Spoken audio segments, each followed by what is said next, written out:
O grande conflito. Capítulo 26.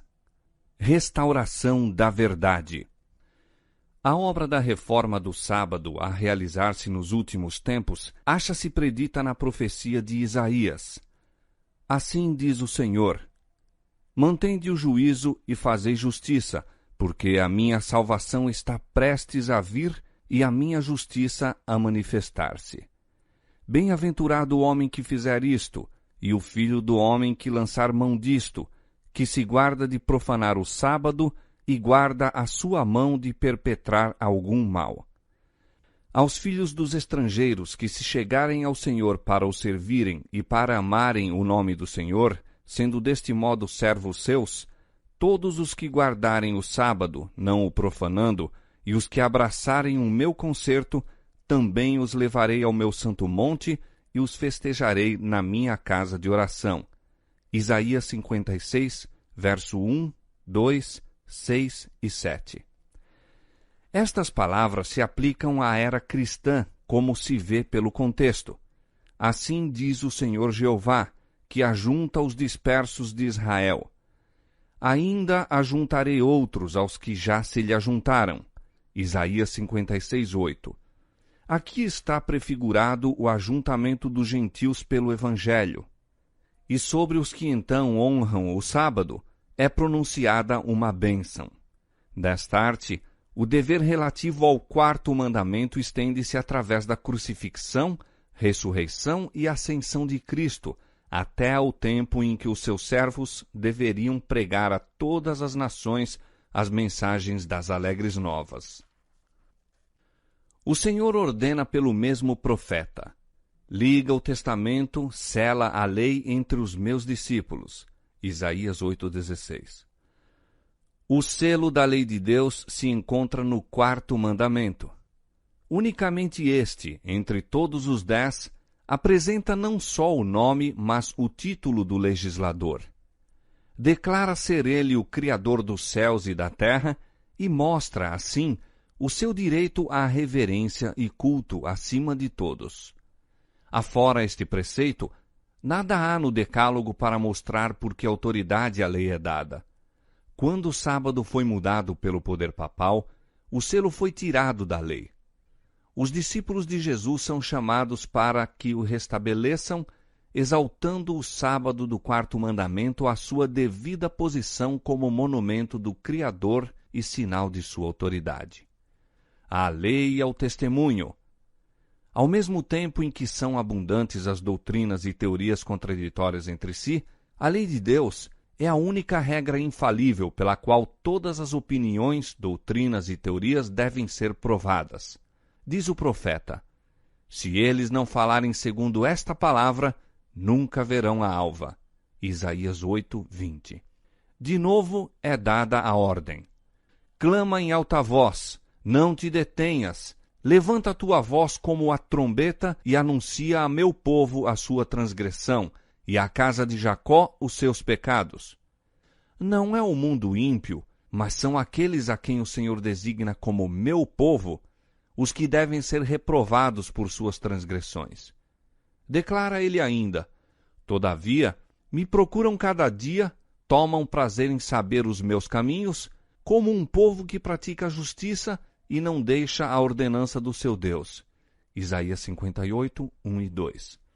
Aqui se faz referência a uma classe que se julga justa, que parece manifestar grande interesse no serviço de Deus, mas a repreensão severa e solene daquele que examina os corações prova que se acham a calcar a pés os preceitos divinos. Desta maneira, indica o profeta a ordenança que tem estado esquecida. Levantarás os fundamentos de geração em geração, e chamar-te-ão reparador das roturas e restaurador de veredas para morar. Se desviares o teu pé do sábado, de fazer a tua vontade no meu santo dia, e se chamares ao sábado deleitoso e santo dia do Senhor, digno de honra, e o honrares, não seguindo os teus caminhos, nem pretendendo fazer a tua própria vontade, nem falar as tuas próprias palavras, então te deleitarás no Senhor. Isaías 58, 12 a 14. Esta profecia também se aplica a nosso tempo. A ruptura foi feita na lei de Deus, quando o sábado foi mudado pelo poder romano. Chegou, porém, o tempo para que esta instituição divina seja restabelecida. A ruptura deve ser reparada e levantado o fundamento de geração em geração. Santificado pelo descanso e bênção do Criador, o sábado foi guardado por Adão em sua inocência no Santo Éden, por Adão depois de caído, mas arrependido, quando expulso de sua feliz morada. Foi guardado por todos os patriarcas, desde Abel até o justo Noé, até Abraão e Jacó. Quando o povo escolhido esteve em cativeiro no Egito, muitos, em meio da idolatria imperante, perderam o conhecimento da lei de Deus. Mas quando o Senhor libertou Israel, proclamou-a com terrível majestade à multidão reunida, para que conhecesse a sua vontade e a ele temesse e obedecesse para sempre.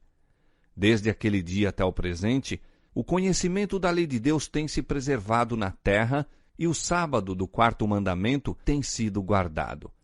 Posto que o homem do pecado conseguisse calcar a pés o santo dia de Deus, houve, contudo, mesmo no período de sua supremacia, ocultas nos lugares solitários, almas fiéis que lhe dispensavam honra. Desde a reforma, alguns têm havido, em cada geração, a manter-lhe a observância. Embora frequentemente em meio de ignomínia e perseguição, constante testemunho tem sido dado da perpetuidade da lei de Deus e da obrigação sagrada relativa ao sábado da criação. Estas verdades, conforme são apresentadas no capítulo 14 de Apocalipse, em relação com o Evangelho eterno, distinguirão a Igreja de Cristo ao tempo de seu aparecimento. Pois, como resultado da tríplice mensagem, é anunciado: aqui estão os que guardam os mandamentos de Deus e a fé de Jesus. E esta mensagem é a última a ser dada antes da vinda do Senhor. Seguindo-se imediatamente a sua proclamação, pelo profeta é visto o Filho do Homem vindo em glória para ceifar a messe da terra. Os que receberam a luz concernente ao santuário e à imutabilidade da lei de Deus encheram-se de alegria e admiração ao verem a beleza e harmonia do conjunto de verdades que se lhe desvendaram ao entendimento. Desejaram que a luz que lhes parecia tão preciosa fosse comunicada a todos os cristãos e criam que seria alegremente aceita. Mas as verdades que os poriam em discordância com o mundo não foram bem recebidas por muitos que pretendiam ser seguidores de Cristo. A obediência ao quarto mandamento exigia sacrifício, ante o qual a maioria das pessoas recuava. Ao serem apresentadas as exigências do sábado, muitos raciocinavam do ponto de vista mundano. Diziam: sempre guardamos o domingo, nossos pais o observaram, e muitos homens bons e piedosos morreram felizes enquanto o guardavam. Se tinham razão, também nós a temos. A guarda do sábado do sétimo dia nos poria em desacordo com o mundo, e não teríamos influência alguma sobre ele. Que pode um pequeno grupo, a guardar o sétimo dia, esperar fazer contra todo o mundo que guarda o domingo? Foi com argumentos semelhantes que os judeus se esforçaram para justificar sua rejeição de Cristo. Seus pais tinham sido aceitos por Deus ao apresentarem ofertas de sacrifícios. E por que não poderiam os filhos encontrar salvação continuando com o mesmo modo de agir? Semelhantemente, no tempo de Lutero, raciocinavam os romanistas que cristãos verdadeiros tinham morrido na fé católica e, portanto, essa religião era suficiente para a salvação. Tal raciocínio se mostrava uma barreira eficaz contra todo o progresso na fé ou prática religiosa. Muitos insistiam em que a guarda do domingo tinha sido por muitos séculos uma doutrina estabelecida e generalizado costume da Igreja. Contra este argumento se mostrou que o sábado e sua observância eram mais antigos e generalizados, sendo mesmo tão velhos como o próprio mundo e trazendo a sanção tanto dos anjos como de Deus. quando foram postos os fundamentos da terra, quando as estrelas da alva juntamente cantavam e todos os filhos de Deus rejubilavam, foi então lançado o fundamento do sábado. Jó 38, versos 6 e 7, Gênesis capítulo 2, verso 1 a 3. Bem pode esta instituição reclamar a nossa reverência. Não foi ordenada por nenhuma autoridade humana e não repousa sobre tradições humanas. Foi estabelecida pelo Ancião de Dias e ordenada por sua eterna palavra. Ao ser a atenção do povo chamada para o assunto da reforma do sábado, ministros populares perverteram a palavra de Deus, interpretando-a de modo a melhor tranquilizar os espíritos inquiridores. E os que não investigavam por si mesmos as Escrituras, contentavam-se com aceitar conclusões que se achavam de acordo com seus desejos. Por meio de argumentos, sofismas, tradições dos pais da Igreja e autoridades eclesiásticas, muitos se esforçaram para subverter a verdade. Os defensores desta foram compelidos à Sagrada Escritura para defender a validade do quarto mandamento. Homens humildes, armados unicamente com a palavra da verdade, resistiram aos ataques de homens de saber que, com surpresa e ira, perceberam a inanidade de seus eloquentes sofismas contra o raciocínio simples, direto, daqueles que eram versados nas Escrituras, ao invés de sê-lo nas sutilezas filosóficas. Na ausência de testemunho das Escrituras Sagradas a seu favor, muitos, esquecendo-se de como o mesmo raciocínio fora empregado contra Cristo e seus apóstolos, insistiam com incansável persistência. Por que não compreendem os nossos grandes homens esta questão do sábado? Poucos apenas creem como nós. Não pode ser que estejais certos e que todos os homens de saber no mundo se achem em erro. Para refutar esses argumentos, era o bastante citar os ensinos das Escrituras e a história do trato do Senhor para com o seu povo em todos os tempos. Deus opera por intermédio dos que ouvem a sua voz e lhe obedecem, e que, sendo necessário, falam verdades desagradáveis e não temem reprovar pecados populares. A razão por que ele não escolhe mais vezes homens de saber e alta posição para dirigir os movimentos da reforma é o confiar em eles em seus credos, teorias e sistemas teológicos, e não sentirem a necessidade de serem ensinados por Deus. Unicamente os que têm ligação pessoal com a fonte da sabedoria são capazes de compreender ou explicar as Escrituras. Homens que têm pouca instrução colegial são por vezes chamados para anunciar a verdade, não porque sejam ignorantes, mas porque não são demasiado pretensiosos para ser por Deus ensinados. Aprendem na escola de Cristo, e sua humildade e obediência os torna grandes. Confiando-lhes o conhecimento de sua verdade, Deus lhes confere uma honra, em comparação com a qual as honras terrestres e a grandeza humana se reduzem à insignificância. A maioria dos adventistas rejeitaram as verdades atinentes ao santuário e à lei de Deus. Muitos também renunciaram à fé no movimento adventista, adotando ideias errôneas e contraditórias acerca das profecias que se aplicavam àquela obra. Alguns foram levados ao erro de fixar repetidas vezes um tempo definido para a vinda de Cristo. A luz que então brilhava do assunto do santuário ter-lhes-ia mostrado que nenhum período profético se estende até o segundo advento, que o tempo exato para esta ocorrência não está predito. Mas, desviando-se da luz, continuaram a marcar repetidamente o tempo da vinda do Senhor, e outras tantas vezes foram desapontados. Quando a igreja de Tessalônica recebeu ideias errôneas no tocante à vinda de Cristo, o apóstolo Paulo aconselhou-a a provar cuidadosamente suas esperanças e expectativas pela palavra de Deus. Citou-lhes profecias que revelavam acontecimentos a ocorrerem antes que Cristo viesse e mostrou-lhes que não tinham base para o esperarem em sua época. Ninguém de maneira alguma vos engane, são suas palavras de aviso. 2 Tessalonicenses capítulo 2, verso 3. Se acariciassem expectativas destituídas da sanção das Escrituras, seriam levados a um modo errado de se conduzirem. O desapontamento os exporia à mofa dos incrédulos, e correriam perigo de se entregar ao desânimo, sendo tentados a duvidar das verdades essenciais à salvação. A advertência do apóstolo aos Tessalonicenses contém uma lição importante aos que vivem nos últimos dias. Muitos adventistas têm julgado que, ao menos que pudessem fixar a fé em um tempo definido para a vinda do Senhor, não poderiam ser zelosos e diligentes na obra de preparo. Mas, como suas esperanças são reiteradas vezes suscitadas apenas para serem destruídas, sua fé sofre abalo tal que se lhes torna quase impossível se impressionarem com as grandes verdades da profecia. A pregação de um tempo definido para o juízo, na proclamação da primeira mensagem, foi ordenada por Deus. O cômputo dos períodos proféticos nos quais se baseava aquela mensagem, localizando o final dos 2.300 dias no outono de 1844, paira acima de qualquer contestação.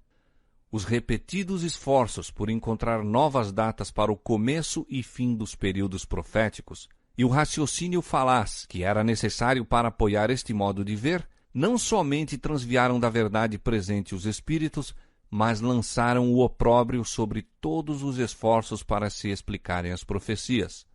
Quanto mais frequentemente se marcar um tempo definido para o segundo advento, e mais amplamente for ele ensinado, tanto mais se satisfazem os propósitos de Satanás. Depois que se passa o tempo, ele provoca o ridículo e o desdém aos seus defensores, lançando assim o opróbrio sobre o grande movimento adventista de 1843 e 1844. Os que persistem neste erro fixarão finalmente uma data para a vinda de Cristo num futuro demasiado longínquo. Serão levados, assim, a descansar em falsa segurança e muitos se desenganarão tarde demais.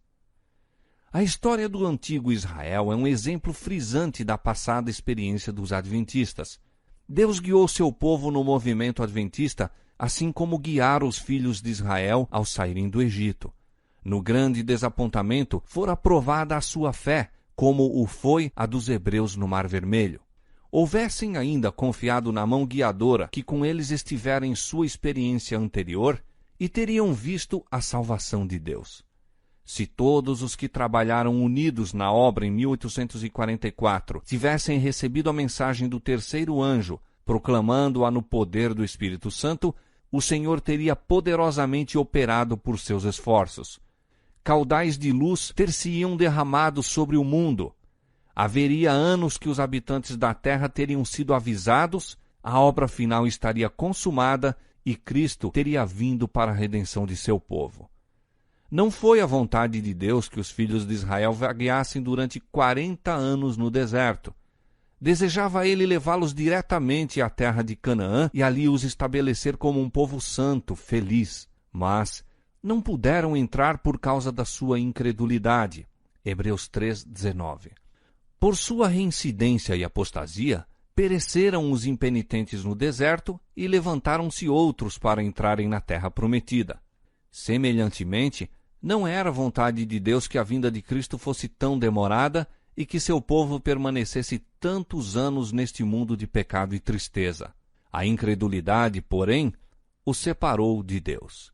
Como se recusassem a fazer a obra que lhes havia designado, outros se levantaram para proclamar a mensagem. Usando de misericórdia para com o mundo, Jesus retarda a sua vinda para que pecadores possam ter oportunidade de ouvir a advertência e encontrar nele refúgio antes que a ira de Deus seja derramada.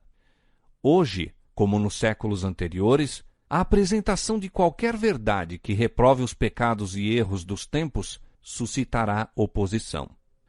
Todo aquele que faz o mal aborrece a luz e não vem para a luz, para que as suas obras não sejam reprovadas. João 3:20. Ao verem os homens que não podem sustentar sua atitude pelas Escrituras, decidir-se-ão muitos a mantê-la a todo transe e, com espírito malévolo, atacam o caráter e intuitos dos que permanecem na defesa da verdade impopular. É o mesmo expediente que tem sido adotado em todos os tempos. Elias foi acusado de ser o perturbador de Israel, Jeremias de traidor, Paulo de profanador do templo. Desde aquele tempo até hoje, Os que desejam ser fiéis à verdade têm sido denunciados como sediciosos, hereges ou facciosos. Multidões que são demasiado incrédulas para aceitar a segura palavra da profecia receberão com ilimitada credulidade a acusação contra os que ousam reprovar os pecados em voga. Este espírito aumentará mais e mais.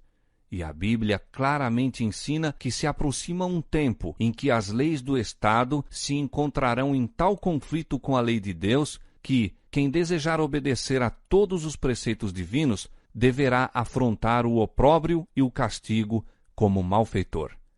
Em vista disto, qual é o dever do mensageiro da verdade? Concluirá ele que a verdade não deve ser apresentada, visto que muitas vezes seu único efeito é levar os homens a se evadirem de seus requisitos ou a eles resistir? Não. Ele não tem mais motivos para reter o testemunho da palavra de Deus, porque esta levanta oposição do que tiveram os primitivos reformadores. A confissão de fé feita pelos santos e mártires foi registrada para o benefício das gerações que se seguiram. Aqueles vivos exemplos de santidade e firme integridade vieram até nós para infundir coragem nos que hoje são chamados a estar em pé como testemunhas de Deus. Receberam graça e verdade, não para si apenas, mas para que por seu intermédio o conhecimento de Deus pudesse iluminar a terra. Tem Deus proporcionado luz a seus servos nesta geração? Então devem eles deixá-la brilhar ao mundo.